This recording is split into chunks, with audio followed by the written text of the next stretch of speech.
je suis ravie de vous retrouver dans cette nouvelle vidéo comme vous l'avez vu au titre et à la miniature. Aujourd'hui on va faire un test que j'avais très envie de faire sur un produit que j'avais très envie de tester. C'est tout simplement le fond de teint de chez Too Faced qui est sorti il y a quelques mois maintenant. C'est le Born This Way Matte qui apparemment est génial. Des revues que j'ai vues dessus, apparemment c'est le fond de teint qui tient le mieux avec le masque, qui transfère le moins. Donc on va le mettre en action aujourd'hui. Je voulais absolument filmer cette vidéo aujourd'hui. En fait aujourd'hui on va aller cet après-midi choisir des lunettes avec Morgane. Et du coup je vais avoir le masque. Donc c'est l'occasion de mettre ce petit fond de teint à rude épreuve parce que sinon en ce moment je suis à la maison. Donc au niveau, voilà, je l'aurais pas mis dans de fortes conditions. Donc du coup j'avais envie de le tester aujourd'hui. Si vous m'avez suivi sur Instagram, vous avez vu que j'ai eu quelques petites péripéties avec ce fond de teint. Je me retrouve avec deux teintes. Pourquoi? Parce que j'ai choisi les teintes sur internet puisqu'on ne peut plus aller en magasin. D'abord j'ai choisi une teinte, la teinte porcelaine qui est beaucoup trop foncée pour moi. Je l'ai vue juste en regardant le tube, hein. C'est clair et net, c'est beaucoup trop foncé pour moi. Dans ces fonds de teint là, au niveau des teintes, c'est hyper bien rangé. Par contre c'est rangé sur le site de Too Faced. Moi j'ai choisi ma teinte sur le site de Too Faced parce qu'en fait ils disent vous avez les very fair, donc les très clairs, les clairs, les médiums, etc. Donc la teinte porcelaine c'est la teinte qui est au sous-ton neutre dans les clairs, dans les fers. C'est beaucoup trop foncé pour moi, donc je suis allée dans les very fair, les très clairs du coup, et j'ai voulu prendre la teinte neutre qui est la teinte Swan si je dis pas de bêtises. En faisant ma deuxième commande, je devais à la base renvoyer celui-là, voilà, le rendre en fait tout simplement. J'ai commandé la teinte avant de le rendre, d'un côté du coup heureusement, et j'ai commandé la mauvaise teinte, encore une mauvaise teinte. Je pensais que c'était Sephora qui s'était trompé parce que j'ai jamais voulu avoir cette teinte là, enfin Cloud, ça je savais que c'était une teinte qui serait beaucoup trop claire, c'est la teinte la plus claire, enfin bref, mais apparemment sur ma commande c'est bien écrit cette teinte là, donc je sais pas ce que j'ai trafiqué. J'espère que je vais aimer ce fond de teint les gars, j'espère vraiment, parce que j'ai dépensé 80 balles de fond de teint entre les deux, d'accord? J'ai pas parlé du packaging, c'est un packaging en verre, ça ressemble beaucoup au premier fond de teint qu'ils avaient fait, sauf que c'est plus long. L'autre était plus compact, plus gros en fait, plus petit mais plus épais. Celui-là du coup il est plus long et plus fin, je préfère ça, c'est plus sympa. Pour commencer, j'ai appliqué ma base de chez Milk comme d'habitude, je l'ai fait hors caméra. J'ai envie de voir la couvrance de ce fond de teint, donc je vais pas faire de correcting, on va tout de suite l'appliquer. Je vais l'appliquer à l'éponge. Je vais vous rapprocher, je vais faire mon petit mélange sur ma main. Apparemment il est waterproof sans transfert, il contrôle le sébum, il a une tenue de 24 heures. Et on teste la teinte. Je vais vous rapprocher, vous verrez mieux le rendu. Voilà. Il pue. Il sèche sur la peau. Vous voyez là je peux même plus le bouger en fait. Il a séché sur la peau. Vous me voyez blanche à la caméra j'ai l'impression, mais en vrai c'est pas du tout le cas, c'est même légèrement jaune. Hein. Alors, bon j'ai appliqué une première couche. Je le trouve pas ultra couvrant, hein, honnêtement. Enfin moi j'ai l'habitude de mon Huda après, hein, qui a quand même un sacré level. Je vais appliquer une deuxième couche. Je localise au niveau des joues, puisque c'est là que je veux la couvrance. Ça m'étonne pas qu'il soit sans transfert parce qu'il sèche vraiment très très vite. Sur la peau, faut l'appliquer rapidement. Là j'ai mis deux couches. Au niveau couvrance c'est suffisant pour moi. Et encore une fois moins couvrant que le Huda, il est beaucoup plus modulable, mais avec deux couches j'ai une haute couvrance, ça y a pas à dire. Au niveau de la teinte c'est peut-être légèrement jaune là je trouve, parce que mon mélange il est pas, voilà, bon ça c'est pas grave, je réaviserai la prochaine fois. Je vais poudrer, mais honnêtement je pense que je vais poudrer uniquement ma zone T. Enfin en tout cas je vais poudrer mes joues là où j'ai des imperfections et ma zone T, mais je vais pas poudrer le reste parce qu'en fait c'est un fond de teint qui a l'air vraiment très mat. Plus mat que le Huda Beauty, parce que vraiment là on a un effet, enfin le fond de teint il est sec sur ma peau, j'ai pas envie de le poudrer en fait, tout simplement. Mes cheveux vont commencer à me gonfler, c'est obligatoire. Bon, maintenant qu'on en est là, je vais appliquer mon anti-cerne, je vais prendre le Shape Tape de chez Tarte, tout simplement, et je vais appliquer, hop.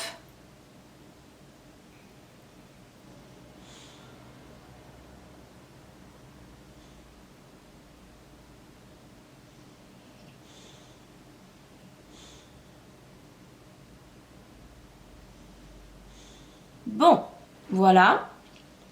Les gars, j'aime beaucoup le rendu de ce fond de teint.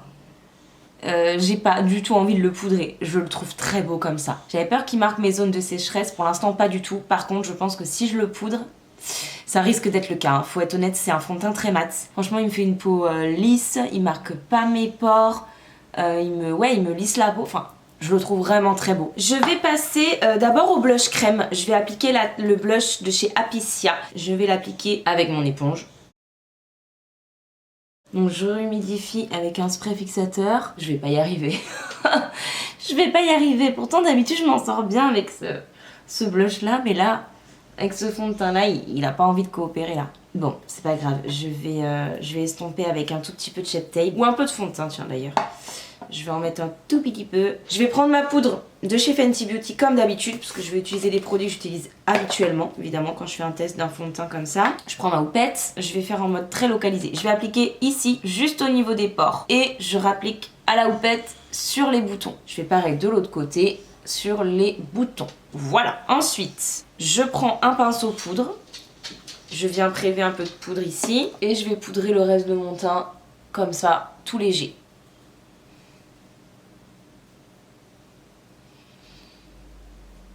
Bon, mes stars c'est dégueulasse, hein. Mais je sais plus quoi faire. C'est très joli. Franchement, c'est joli. Bon, on enlève mon acné, d'accord? Parce que ça, c'est dégueulasse. Mais si je fais pas un travail de correction, en fait, en dessous, et encore, c'est pas non plus la folie, mais c'est un peu mieux que ça. J'ai un acné très sévère avec des micro-kystes qui ressortent. Donc là, ça fait un truc gris. Enfin, c'est comme ça. Autrement, j'enlève juste l'acné. Le reste de mon teint, il est très beau. Je vais poudrer avec mon Marc Jacobs aujourd'hui. Je tapote encore une fois ici.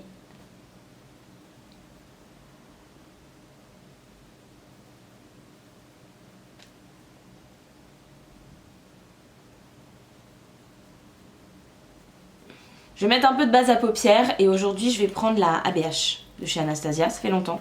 Faut que je la termine aussi celle-ci, donc je vais l'appliquer. Et je vais l'appliquer avec mon éponge. J'adore mon teint aujourd'hui, vraiment. Et franchement, hein, au début de la vidéo, je pensais pas vous dire ça. Hein, parce que franchement, je le trouvais sec et tout. Bon, après, on est qu'au début, mais franchement, je le trouve canon pour l'instant. Je vais appliquer d'abord mon all-nighter, là, juste maintenant, tout de suite. Parce que j'ai envie de mélanger les matières entre elles. En highlighter, je vais appliquer le Super Glow Natasha Denona. Parce qu'en ce moment, je sais pas, c'est celui que j'aime trop. Il est pile poil ce qu'il faut. Ni trop intense parce que encore une fois vous voyez mes boutons ils remontent quasiment là où je dois mettre l'highlighter maintenant. Allez c'est parti, je vais appliquer du coup l'highlighter et je vais prendre le Natasha Denona, le Super Glow.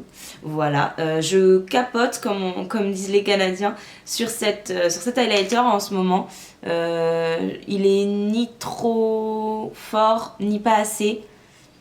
Je sais pas, vraiment la couleur est juste parfaite. Ça donne un glow et tout, mais c'est hyper naturel je trouve. Enfin c'est hyper naturel. Ça reste quand même, c'est de l'highlighter, hein, mais je l'aime beaucoup. Enfin je trouve la couleur, l'intensité juste parfaite. Je vais quand même appliquer ma petite palette Turn Up the Lights de chez Too Faced du coup. Je vais appliquer la teinte Soft Focus. Je vais l'appliquer au niveau de mon nez, je vais y aller tranquille hein, parce que je veux pas trop poudrer parce que comme c'est un fond de teint qui est bien mat déjà. Donc hop, j'ajoute un peu de glow par ici. Un peu de glow par là. Hop là. Ici. Et là, voilà. Et bien écoutez, voilà. Je vais vous faire des close-up. Mais honnêtement, là, en première impression comme ça, je suis ravie de mon teint. Il s'est fondu à la peau. Il est très mat comme fond de teint. Par contre, si vous n'aimez pas les fonds de teint mat, oubliez celui-là, il est vraiment très mat. Il sèche très vite. Mais par contre, le rendu est très beau sur la peau. Le rendu est velouté. J'avais peur qu'il marque beaucoup mes zones de sécheresse. On verra à la fin de la journée. On verra même peut-être tout à l'heure. Mais en tous les cas, là maintenant, c'est pas le cas. J'ai des zones, comme je vous disais tout à l'heure, ici très sèches. Ça n'a pas marqué plus que ça. Ici, mes petites ridules, écoutez, il n'a pas marqué plus que le Huda, par exemple. Je le prends en référence. Mais voilà, ça va. Très honnêtement, ça va aussi. Finalement, je suis pas trop jaune. En tout cas, là, ça va. Je trouve que je suis en tout cas assortie à la couleur de mon cou. Donc voilà, peut-être le rouge, je sais pas, qui fait un peu ressortir ça. Mais en tout cas, non, je suis très contente. Non, franchement, j'ai rien d'autre à vous dire à part que je trouve mon teint vraiment très beau aujourd'hui. Encore une fois, on enlève l'acné là. Mais autrement, le reste de mon teint, je le trouve très beau. Donc je suis super contente. J'espère que ça va rester comme ça tout au long de la journée. Si c'est le cas, je serais... Voilà, la pilule des 80 € passera beaucoup plus facilement, d'accord, que si au fin de la journée ça me fait un truc dégueulasse. Donc je croise les doigts, on verra bien. Moi je vais continuer mon make-up et je vous retrouve si nécessaire après pour une update, sinon on se retrouve ce soir. À tout à l'heure. Ok, me revoilà du coup pour l'update de ce fond de teint. Je vais pas passer par 4 chemins, je vais être très claire. Je suis trop contente de cette découverte, très honnêtement. J'ai eu le masque toute la journée puisque on est allé... Alors comme d'habitude, je me ressemble toujours à rien, que ce soit avant de maquiller, pendant ou après. Je vais la noyer. Je vais la noyer. Comment on dit, je confesse un meurtre en direct. Donc on a eu le masque toute la journée puisqu'on a été dans les boutiques les opticiens hein, tout simplement. Donc on l'a eu en tout cas toute l'après-midi et honnêtement c'est assez hallucinant parce que alors déjà j'ai jamais eu cet effet là avec aucun de mes fonds de teint, ni le Huda, ni le L'Oréal que j'utilise en ce moment, ni le The Ordinary, enfin voilà. À chaque fois j'avais vraiment un effet humide, comme si ça avait un peu macéré entre guillemets au niveau du masque. Là pas du tout, c'est comme si je n'avais pas eu le masque de la journée. Très honnêtement c'est bluffant, vraiment. Le seul endroit où je brille c'est au niveau d'ici, du front. Voilà, pourquoi je sais pas. Le seul endroit où il n'y a pas eu de masque, j'en sais rien. Mais c'est le seul endroit où je brille et franchement je brille très peu. Honnêtement là je devrais repartir, bon bah je mettrai encore une fois un petit coup de poudre ici, un peu de spray fixateur et let's go c'est parti quoi. Donc voilà, pour en revenir au fond de teint, vraiment je suis bluffée, je suis trop contente. Voilà, c'est une première impression, je retesterai peut-être que voilà. Mais en tous les cas là quand je me regarde dans le miroir, j'ai l'impression que mon teint n'a quasiment pas bougé en fait. J'ai juste mes petites ridules de déshydratation qui se sont marquées un tout petit peu, mais ça c'est complètement normal hein, étant donné que ça le fait avec tous les fonds de teint, ça c'est logique. Même au niveau de mon front d'ailleurs, ça s'est très peu marqué, honnêtement, je m'attendais à vraiment pire.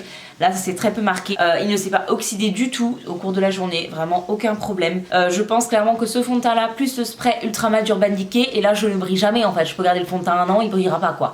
J'exagère mais vraiment je suis trop contente de cette découverte. J'ai envie de vous dire heureusement, parce que pour avoir dépensé 80 balles dans le fond de teint, voilà, je suis contente qu'il me plaise, hein. Je suis très honnête avec vous, je suis contente qu'il me plaise, voilà. Si vous aviez envie d'un fond de teint mat et surtout qui ne transfère pas, parce que là pour le coup sur le masque il n'a pas transféré, c'est dommage. J'ai pas mon masque avec moi, je vous aurais bien montré. Mais en gros j'avais un masque noir et il y avait un tout petit peu de blanc dessus, mais vraiment un tout petit peu, c'est limite si c'est pas la poudre qui a transféré mais pas le fond de teint tu vois. Donc vraiment c'est juste bluffant en fait, le truc ne transfère pas. Enfin voilà, il faudrait que j'essaye avec un masque blanc, mais en tout cas sur le masque noir il y a eu 0 transfert, en tout cas à mon œil. Voilà, pour moi ce fond de teint tient ses promesses, vraiment, il tient vraiment ses promesses, il est juste magnifique. Voilà, je pense que vous aurez compris que j'ai eu un coup de cœur sur ce fond de teint, vous allez le voir très souvent sur la chaîne, ça c'est sûr. Donc voilà, moi sur ce je vous retrouve samedi dans une prochaine vidéo. Si vous avez aimé celle-ci, n'hésitez pas à la liker et si c'est pas encore fait à vous abonner. Et moi j'ai plus qu'à vous dire à samedi.